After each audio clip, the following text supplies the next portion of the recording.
ရေဒနာတွေတွေ့ရှိတဲ့နေရာတွေကိုအာရခပြည်သူတော်လှန်ရေးအစိုးရဘက်ကလုံခြုံရေးရယူထားတယ်လို့သိရပါတယ်။ရခိုင်ပြည်ရှေးဟောင်းရင်ကျင်းမှုမြို့တော်မြောက်ဦးမြို့မှာရှေးဟောင်းရေဒနာပစ္စည်းတချို့နဲ့ငွေတန်းကားပြ150ကျော်ကိုတူဖို့တွေ့ရှိခဲ့တယ်လို့သိရပါတယ်။တွေ့ရှိခဲ့တဲ့ရှေးဟောင်းရေဒနာပစ္စည်းတွေကတော့အရှင်းတလက်မလောက်ရှိတဲ့ကြောက်စိမ့်တတုံးရွှေပရပိုက်တစ်ခုရွှေလက်စွပ်3ကွင်းရွှေစားတွေစန္ဒသုတ္တမရာဇာနဲ့နေရပတိကြီးနာမည်ပါတဲ့ငွေတန်းကားပြ150ကျော်တို့ဖြစ်ပါတယ်။အဲ့ဒီရှေးဟောင်းရေဒနာပစ္စည်းတွေနဲ့ငွေတန်းကားပြတွေကိုဇန်နဝါရီလ24ရက်နေ့ညနေ9:00နာရီလောက်မှာမြောက်ဦးမြို့ရင်းတနေရာမှာခလေးတွေဘောလုံးကစားနေရင်းကနေတွေ့ရှိခဲ့တာလို့မြောက်ဦးဒေသခံတယောက်ကနရိန်စရာကိုပြောပါတယ်။ဘောလုံးကစားရင်ရှေးလျှော်လေးကြရာက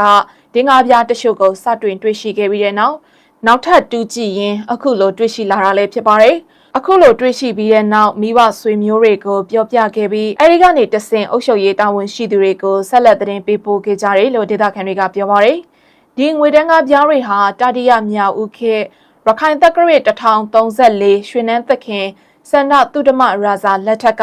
သုံးဆွဲခဲ့တဲ့ဒဏ္ဍာစာတွေနဲ့တက္ကရာ1000စင်ဖြူသခင်စင်နီသခင်နရပတိကြီးလက်ထက်ကသုံးဆွဲခဲ့တဲ့ငွေသားအစစ်ဒဏ္ဍာတွေဖြစ်ကြောင်းလေ့လာသူတွေကပြောကြပါတယ်။လက်ရှိမှာအဲ့ဒီရတနာတွေတွေ့ရှိတဲ့နေရာတွေကိုအာရခပြည်သူတော်လှန်ရေးအစိုးရဘက်ကလုံခြုံရေးရယူထားတယ်လို့သိရပါတယ်ရှင်။